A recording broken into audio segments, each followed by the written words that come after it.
로드니 브룩스는 로봇 기술의 혁신을 이끌며 아이로바트과 리싱 로바틱스를 창립했습니다. 아이로바트는 우리가 익히 알고 있는 로봇 청소기를, 리싱 로바틱스는 산업 자동화의 새로운 경향을 제시했지요. 그의 이러한 기업 활동은 단순한 비즈니스 모델을 넘어서 기술이 어떻게 우리의 삶을 변화시킬 수 있는지를 잘 보여줍니다.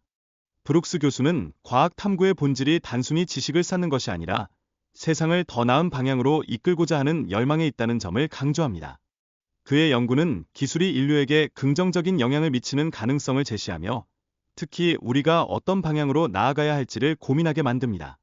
그는 오늘날 대규모 언어 모델인 GPT-4에 대해 이야기하며 이러한 기술이 어떻게 작동하는지 또 그 의미는 무엇인지 탐구합니다.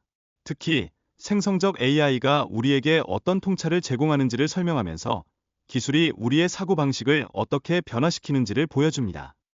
뉴런 모델은 1943년 미컬리과 피츠의 연구에서 시작되어 프랭 로전블라트에 의해 수정되었습니다.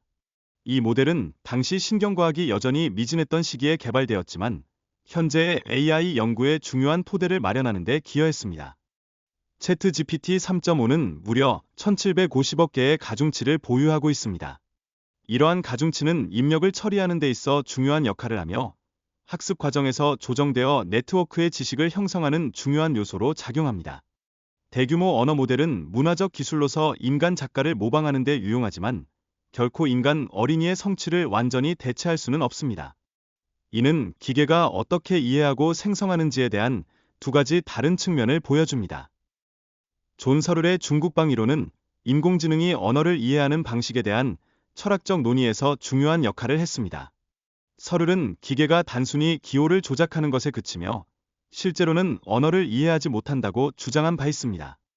이러한 철학적 논의는 이제 새로운 현실로 나타났습니다. 챗GPT와 같은 모델들이 여러 언어로 즉각적으로 응답할 수 있게 된 현재, 우리는 이러한 질문들이 여전히 중요한지를 다시 생각하게 됩니다. 인공지능의 지능을 정의하는 문제는 여전히 논란의 여지가 많습니다. 챗GPT가 과연 실제로 언어를 이해하는 것인지 아니면 단순히 기호를 조작하는 것에 불과한지를 놓고 한동안 논의가 이어질 것입니다. 챗GPT는 3.5 버전에서만 2288개의 숫자를 사용하여 이는 네트워크를 통과하는 토큰을 표현하는 벡터 형태로 나타납니다. 이 벡터는 특정 방향에서 볼 때 점들의 관계가 어떻게 변하는지를 보여주는 흥미로운 특성을 지닙니다. 인간은 언어를 배우기 위해 뇌 속에 유니버설 문법이라는 기제를 가지고 있습니다. 하지만 챗GPT는 이러한 유니버설 문법의 제약 없이도 다양한 언어를 습득한 것으로 보이며 이는 기술의 발전에 대한 깊은 통찰을 제공합니다. 커다란 언어 모델은 지난 50년간 정착된 많은 이론들의 의문을 제기하며 이들은 언어의 힘이 어디에서 오는지를 탐구하는 데 있어 새로운 질문을 던지고 있습니다. 이러한 질문들은 언어와 인공지능의 관계를 더욱 깊이 있게 이해하게 합니다. 상징적 기초 문제는 로봇이 환경을 이해하는 데 있어 매우 중요한 요소입니다. 예를 들어, 로봇이 사다리를 인식하고 그 주변 상황을 정확하게 판단하는 것은 필수적입니다. 이러한 인식 능력이 없다면 로봇은 환경 속에서 제대로 기능할 수 없습니다. 로봇 공학에서는 인식과 행동의 안정성이 매우 중요합니다. 로봇이 환경에서 효율적으로 작동하기 위해서는 인식 시스템이 반드시 정확하고 믿을 수 있어야 하며 이는 기술 발전에서 간과할 수 없는 요소입니다. AI 기술에 대한 과대망상은 오랜 역사를 지니고 있습니다.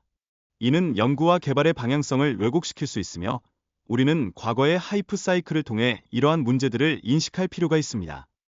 클락의 세 번째 법칙은 고도로 발전된 기술이 마법과 구별되지 않는다는 것입니다. 이는 우리가 기술의 복잡한 메커니즘을 이해하지 못할 때 기술이 마치 마법처럼 느껴질 수 있음을 의미합니다. AI는 인간의 지능과 언어를 모방하려는 노력을 통해 인간을 반영합니다. 그러나 이러한 과정은 때로 오만함으로 이어지며 AI 기술의 과대평가를 초래할 수 있습니다. 우리는 기술의 진정한 목적과 한계를 이해해야 합니다. 자율주행차의 발전 사례를 보면 기술의 상용화에 대한 기대는 종종 현실과 동떨어져 있음을 알 수 있습니다. 과거의 예측이 실현되지 않은 사례들은 AI 기술에 대한 과신이 얼마나 위험한지를 여실히 보여줍니다.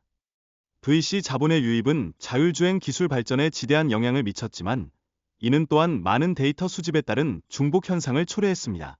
그 결과 안전 혁신이 둔화되고 기존의 도로 디지털화 프로젝트가 무시되는 경향이 나타났습니다. 자율주행 기술의 발전에 대한 기대감과 두려움이 복합적으로 작용하고 있습니다.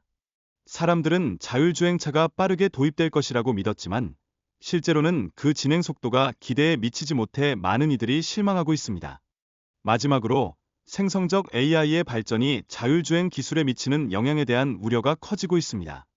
연구자들이 새로운 기술에 집중하면서 기존 연구를 포기하는 경우가 늘어나고 있으며 이로 인해 전반적인 기술 발전이 저해될 수 있는 상황에 처해 있습니다.